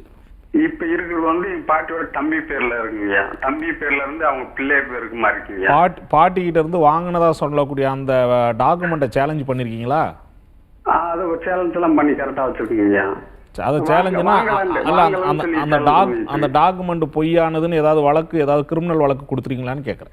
கொடுத்துருக்கீங்க. டிஎஸ்பி விசாரணை எல்லாம் 5 விசாரணை. சரி, எல்லாமே சரியாக தாங்க செஞ்சுருக்கீங்க. இந்த வழக்கை பொறுத்த வரைக்கும் நீங்கள் செஞ்சுருக்க பணியில் அதாவது உங்களுக்கு தாமதமாகுது, அவ்வளோதான், சரிங்களா? நீங்கள் உயர்நீதிமன்றத்தில் போட்ட வழக்கை கொஞ்சம் விரைவுபடுத்துங்க. அதே மாதிரி ஏற்கனவே உங்களுக்கு கீழே சிவில் கோர்ட் எதுலேயும் நீங்கள் வழக்கு போடலை, சரிங்களா? அந்த இடங்கள் யாருடைய பொசிஷனில் இருக்கோ அதிலிருந்து நீங்கள் மீட்கிறதுக்கான நடவடிக்கை எடுக்கணும், சரிங்களா?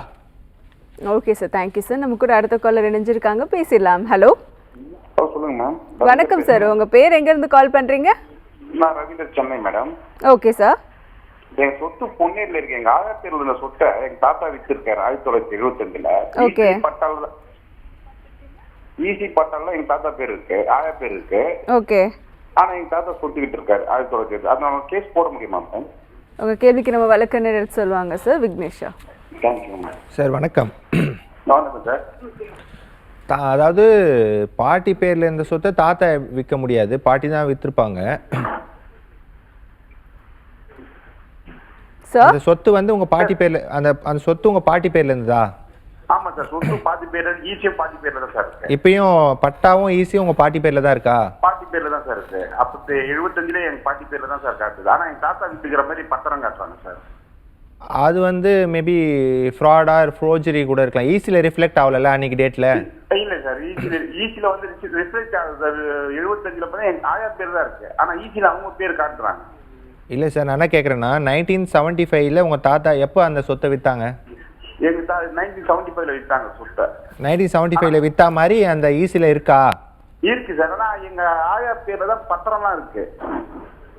இல்ல சார், பத்திரம் பாட்டி பேர்ல தான். அது வந்து பேரண்ட் டீடு.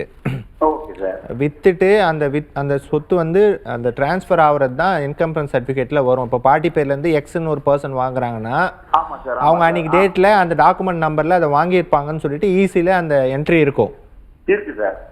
ஸோ அப்போ பார்த்தீங்கன்னா 1975ல வந்து பாட்டி வித்தா மாதிரி அந்த ஈஸில ரிஃப்ளெக்ட் ஆகுது, அப்படிதானே? ஸோ அப்போ பார்த்தீங்கன்னா ஈஸில வந்து உங்க பாட்டி பேர் இல்லை, அதாவது அப் டு டேட் வந்து அது வாங்கின நபர் பேர்ல தான் இருக்கு. ஆமா. பட்டா வந்து உங்க பாட்டி பேர்லயே இருக்கு. இல்ல, பட்டா பேரும் பாட்டில மாறிச்சு. அது மாத்திட்டாங்க அவங்க. பட்டாவும் அவங்க பேர்லயே மாத்திட்டாங்களா? மாத்திட்டாங்க. ஸோ இதில் வந்து உங்களுக்கு எந்த கிரவுண்ட்ஸும் இல்லையே சார். அந்த ஈஸிலையும் ரிஃப்ளெக்ட் ஆகுது, அப்புறம் பட்டாவும் மாற்றிட்டாங்கன்னும் போது அது வந்து கிளியர் இதுதான் சார். அது ட்ரான்ஸ்ஃபர் பண்ண மாதிரி தான் அது. நீங்கள் அதில் சொத்து வந்து ஆயா பேர்ல தான் சார் இருக்கு. இல்லை, பாட்டி பேரில் எப்படி இருக்குன்னு சொல்கிறீங்க? ஈஸியும் அவங்க பேரில் இருக்குது, பட்டாவும் அவங்க பேரில் மாற்றிருக்கும் போது உங்கள் பாட்டி பேரில் இருக்குன்னு எப்படி நீங்கள் சொல்கிறீங்க? சொத்து ஈஸியில் காட்டுது சார். ஈஸியில் காட்டுது எனக்கு. ஈஸியில் உங்கள் பாட்டி பேரில் இருந்த மாதிரி காட்டும். அதுக்கப்புறம் டிரான்ஸ்ஃபர் ஆயிருக்குல்ல, இன்னொருத்தர் பேரில் டிரான்ஸ்ஃபர் ஆயிருக்குல்ல. ஆமா சார். அப்போ சொத்து வந்து தாத்தா வித்த மாதிரி தான் சார் காட்டுறாங்க. சொத்தை பாட்டி விற்கல. ஓகே, ஆனால் சொத்து அந்த சர்வே நம்பரில் அந்த எக்ஸ்டென்ட் டிரான்ஸ்ஃபர் ஆயிடுச்சு. ஆனால் பாட்டி பேர்ல இருக்க சொத்தை தாத்தா பேர்ல வித்த மாதிரி காட்டுறாங்க. தாத்தா வித்த மாதிரி காட்டுறாங்க, ஆனால் பாட்டி விற்கல. இப்போ உங்க பாட்டி பேர் எக்ஸ்னா தாத்தா ஒய்னா ஒய் வந்து இசட்ன்ற பர்சனுக்கு வித்த மாதிரி காட்டுறாங்களா? ஆமா, காட்டுறாங்க. ஸோ இது வந்து இதை பேஸ் பண்ணி நீங்கள் அந்த இது வேணால் கேன்சல் பண்ணலாம். டிஸ்ட்ரிக்ட் ரெஜிஸ்டர் கிட்ட முதல்ல அப்பீல் போங்க. Okay sir. போயிட்டு இதை கேன்சல் பண்ணுறதுக்காக ஒரு மனு கொடுங்க. இந்த மாதிரி தாத்தாக்கு அத்தாரிட்டியில் பாட்டி சொத்துன்னு தாத்தா வித்த மாதிரி இதில் காட்டுறாங்க. ஸோ அதனால் வந்து இதை பேஸ் பண்ணி நீங்கள் அந்த கேன்சலேஷன் ஆஃப் டாக்குமெண்ட் கொடுங்க. கன்சர்ன்ட் சிவில் கோர்ட்லேயுமே வந்து நீங்கள் ஃபஸ்ட்டு அந்த title declaration of title suit போட்டு நீங்கள் அதை கேன்சலேஷன் ஆஃப் டீடை கேளுங்க. Okay sir, thank you sir. நம்ம கூட அடுத்த காலர் இணைஞ்சிருக்காங்க, பேசலாம். ஹலோ. வணக்கம் மேடம். வணக்கம் சார், உங்க பேர் எங்க இருந்து கால் பண்றீங்க? விருதுநகர் மாவட்டம் அருப்புக்கோட்டையில இருந்து பண்றோம் மேடம். சொல்லுங்க சார். எங்க வீட்டுக்காரிக்கு உள்ள பாகத்தை மேடம் போலி ரெக்கார்டு ரெடி பண்ணி சார், பின்னாடி டிவி வால்யூம் கம்மி பண்ணீங்கன்னா நம்ம உங்க ப்ராப்ளம்க்கான சொல்யூஷன் நம்ம அட்வொகேட்ஸ் கொடுப்பாங்க. மேடம் டிவி வால்யூம் கம்மி பண்ணிக்கோங்க சார். கம்மி பண்ணுவாங்க சார். ஆமா,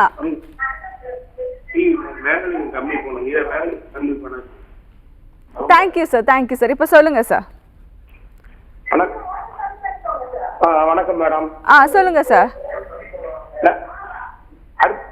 விருதுநகர் மாவட்டம் அருப்புக்கோட்டையில இருந்து பேசுறேன் மேடம். சொல்லுங்க சார். அதாவது சார், நீங்க டிவி பார்க்காம இங்க பேசினாதான் வந்துட்டு நம்ம அட்வொகேட்ஸ் வந்து உங்க ப்ராப்ளம்க்கான சொல்யூஷன் கொடுக்க முடியும். சரிங்க மேடம். சொல்லுங்க சார். அதாவது எங்க வீட்டுக்காரி எங்க மாமனாருக்கு ஒரே பிள்ளை மேடம். கிட்ட கொடுங்க சார். டிவி வால்யூம் கொஞ்சம் கம்மி பண்ணிக்கோங்க சார். அவங்க தான் பின்னாடி இருந்து பேசுறாங்க. ஏன் கம்மி பண்ணுவாங்க? ஹலோ மேடம் சொல்லுங்க. சொல்லுங்க சார், சொல்லுங்க சார். அதாவது எங்க வீட்டுக்காரி சுந்தரானந்த். ஓகே. அவ அப்பாவுக்கு ஒரே பிள்ளை. ஓகே. அதாவது எங்க வீட்டுக்காருக்கு சேர வேண்டிய பாகத்தை பூரா போலி பத்திரமா ரெடி பண்ணி. ஓகே. போலி பத்திரமா ரெடி பண்ணி சப்கோர்ட்ல டிஸ்மிஸ் ஆயிடுச்சு. மாவட்ட முதன்மை நீதிமன்றத்திலையும் டிஸ்மிஸ் ஆயிடுச்சு மேடம். ஓகே. எதுலையுமே எங்க மாமனார் கையெழுத்து கிடையாது மேடம். ஓகே.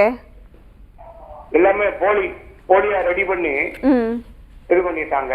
ஓகே. என்னங்க மேடம் செய்யறது? ஓகே சார், உங்க கேள்விக்கு நம்ம வழக்கறிஞர் சொல்லுவாங்க சார். ஜெயக்கண்ணன் சார். ஐயோ, உங்க மாமனார் இருக்காரா? மாமனார் இறந்து விட்டாரு சார். மாமனாருக்கு எத்தனை பிள்ளைங்க? மாமனாருக்கு ஒரே பிள்ளை தான் சார். உங்க மனைவி மட்டும்தான்? என் மனைவி மட்டும்தான். சரி, அவங்க முதல்ல அவங்க உங்களுடைய மாமியார் இருக்காங்களா? அவங்களும் இறந்து போயிட்டாங்க. சரி, அப்போ ஒரே வாரிசு இவங்க தான்? அவங்க தான். சரி, நீங்கள் கலெக்டர் ஆஃபீஸ்லேயும் அங்கே உள்ள உங்களுடைய எஸ்பி அலுவலகம் இருக்கு இல்லைங்களா, விருதுநகர் மாவட்டம்? ஆமாங்க சார். அங்கே புகார் கொடுங்க. இந்த மாதிரி போலி ஆவணங்களை தயார் பண்ணி இந்த மாதிரி விற்றுருக்காங்க அப்படிங்கிற மாதிரி சொல்லி ஒரு புகாராக கொடுங்க. அது மேலே கிரிமினல் நடவடிக்கை ஒன்று எடுப்பாங்க. அடுத்த கட்டமாக இந்த டாக்குமெண்ட் யார் வாங்கியிருக்காங்களோ அதை கேன்சல் பண்ணுறதுக்கான ஒரு மனுவும் கொடுங்க. Okay sir, thank you sir. நமக்கு ஒரு காலர் இணைஞ்சிருக்காங்க, பேசலாம். ஹலோ. ஹலோ. ஹலோ சார், உங்கள் பேர் எங்கேருந்து கால் பண்ணுறீங்க சார்? மேடம், நான் வந்து கிருஷ்ணகிரி மாவட்டத்திலிருந்து பேசுகிறேன், சரவணகுமார். ஓகே சார், சொல்லுங்கள் சார். மேடம், அதாவது 2020 வந்து ரெட் பிடிஷன் போட்டு சர்வேக்காக ஆர்டர் எடுத்துட்டு வந்தேன். ஓகே. இது வரைக்கும் வந்து சர்வே பண்ணி தரல. ஓகே. சர்வே பண்ணி தரலன்னா தாசில்தார் வந்து சமன் மேல சமன் ஒரு 50-60 சமன் போட்டாங்க, சர்வே பண்ண இந்த டேட்டுக்கு வரங்கன்ட்டு. ஆனா அவங்க ஆக்கிரமிப்பு பண்ணி வச்சிருக்கிறத இன்டர்நேஷனல் ஸ்கூல் அது. ஓகே. அந்த ஸ்கூலுக்குள்ள வந்து அனுமதிக்க மாட்டேறாங்க டேட்டுக்குள்ள. ஓகே. சர்வே பண்றதுக்காக. ஓகே. ஆனா இருந்தாலும் யாருமே ஒர்க் பண்ணல. இப்ப தாசில்தார் தான் வந்து அது ஃபுல்லா ரைட்ஸ் எடுத்துக்கணும். உள்ள ஏன்னா போலீஸ்காரங்களும் வந்தாங்க. ஓகே. இவங்கெல்லாம் வந்து ஒரு 10 பேர் பக்கம் வந்திருந்தாங்க போலீஸ்காரங்க எல்லாம். பட் ஏடிஎஸ்பி எல்லாருமே வந்திருந்தாங்க. ஆனா யாருமே வந்து உள்ள போயிட்டு வாங்கன்ட்டு சர்வே பண்ணி கொடுக்கவே இல்லை. சம்பந்தப்பட்ட பார்ட்டி சொத்துக்கு ஓனர் வந்து வெளியே நிக்கிறாங்க. வந்தவங்க எல்லாம் உள்ள போயிட்டு பேசிட்டு திரும்பி கூட்டிட்டு வந்துட்டாங்க வெளியா. ஓகே. அதுக்கப்புறம் நான் இப்ப ரீசெண்டா வந்து கண்டம் கோர்ட்டு போயிட்டேன். கண்டம் கோர்ட்டு போயிட்டு அங்க ஒரு நம்பர் பண்ணேன் தாசில்தார் மேல. ஏன்னா அந்த தாலுகாவோட ஜட்ஜி தாசில்தார் தான். புரியுது. தாசில்தாருக்கு வந்து ஃபுல் ரைட்ஸ் இருக்கு. அப்ப கவர்மெண்ட் அதிகாரி தாசில்தாரா இல்ல உள்ள உட்காந்துக்கிறவங்க கவர்மெண்ட் அதிகாரிங்களான்னு தெரியல. புரியுது புரியுது சார். அப்படி இருக்கிறப்ப ஒரு தாசில்தார் உள்ள இருக்கிற ஆளுங்கிட்ட வந்து சர்வே பண்ணி உங்களுக்கு என்ன ரெக்கார்டு இருக்கு, இந்த என்ன ரெக்கார்டு இருக்கு, இல்ல இது இல்லன்னு சொல்லி ஒரு ரிப்போர்ட் கொடுத்துட்டு நான் எதுக்கு கோர்ட்டு போறேன், எதுக்கு உங்ககிட்ட நான் வருவேன்? புரியுது சார், புரியுது சார். இது எப்படி நம்ம சரி பண்ணலாம் அப்படின்னு சொல்லி கேக்குறீங்களா? எப்படி சரி பண்ணலான்றது இல்ல, இந்த கவர்மெண்ட் இந்த மாதிரி பண்ணிட்டு கோர்ட்டை மதிக்க மாட்டேன். புரியுது. எப்படி இப்ப வந்து உள்ள ஆக்கிரமிப்பு பண்ணிக்கிறவனும் கோர்ட்டை மதிக்க மாட்டேறாங்க. புரியுது சார். லோக்கல் ஜட்ஜி தாசில்தார், அந்த தாசில்தார் கோர்ட்டு கூட அவங்களும் மதிக்க மாட்டேறாங்க. புரியுது சார், புரியுது சார். அப்ப இதுக்கு என்னதான் நம்ம பண்றதுன்னு சொல். கண்டிப்பா நம்ம வழக்கறிஞர் வந்து இதுக்காக ஒரு சின்னதா வந்துட்டு அவங்களுக்கு கொஞ்சம் அவேர்னஸ் கொடுத்தா கொஞ்சம் யூஸ்ஃபுல்லா இருக்கும் சார். மேம் கண்டிப்பாக மேம். இன்றைக்கி வந்து பார்த்திங்கன்னா எல்லா காலத்துலேயுமே வந்து அந்த பவர்ஃபுல் அண்ட் இன்ஃப்ளூயன்ஷியல் பீப்புள்ஸ் எல்லா இடத்துலையும் இருக்க தான் செய்வாங்க. ஸோ அவங்கள மீறி போராடும் போது சில நிறைய இடையூறுகள், நிறைய இந்த மாதிரி பிரச்சனைகள், நிறைய டைம் டிலேஸ் அதெல்லாம் சந்தித்து தான் ஆகணும். நம்ம ரீசெண்டாக இப்போ கூட பார்த்தோம், எஸ்ஆர்னோ அது சரியாக தவறான்னு தெரியல, இப்போ ரீசெண்டாக ஒரு இஷ்யூவில் கூட விளக்கு ஏற்றலாமா ஏற்றக்கூடாதான்றதுலேயே பெரிய இஷ்யூ போயிட்டு இருந்தது. அதனால் அந்த மாதிரி பார்த்திங்கன்னா இந்த மாதிரி இஷ்யூஸ் வந்து அவர் கரெக்டாக தான் ஹேண்டில் பண்ணியிருக்காரு, ரொம்ப கிளவராக தான் பண்ணியிருக்காரு. கண்டெம்ட் ப்ரொசீடிங்கும் போயிருக்காரு. ஸோ அந்த கண்டெம்ட் ப்ரொசீடிங்ஸ் பேஸ் பண்ணி அந்த ஒழுங்காக பணி செய்யாத அதிகாரிகள் மேலே கண்டிப்பாக ஹைகோர்ட் ஆக்ஷன் எடுக்கும். அது வந்து எக்ஸ்ட்ரீமாக கூட போகலாம். அது வந்து அந்த கன்சர்ன்ட் ஹைகோர்ட் ஜட்ஜ் வந்து பார்த்துப்பாரு. ஸோ கரெக்டாக அவர் மூவ் பண்ணியிருக்காரு. மக்கள் இதுதான் வழி, வேறு ஒன்றும் பெரிய வழிலாம் கிடையாது. ஜுடிஷியல் ரெமெடி தான். மக்களுக்கு ஃபைனலாக போய் தட்டுற இடம் வந்து கோர்ட்டு தான். ஸோ அதில் வந்து அவங்களுக்கான நியாயம் நீதி கிடைக்கும். கொஞ்சம் லேட் ஆனாலும் நியாயமாக கிடைக்கும் அவங்களுக்கு. Thank you so much. இன்னைக்கு ரொம்ப தெளிவாக எக்ஸ்பிளைன் பண்ணீங்க. Thank you Jayakanth sir and thank you Vignesh sir. நம்ம மீண்டும் நாளைக்கு சந்திப்போம். until then this is Nila signing off. இது சட்டம் ஒரு வகுப்பறை.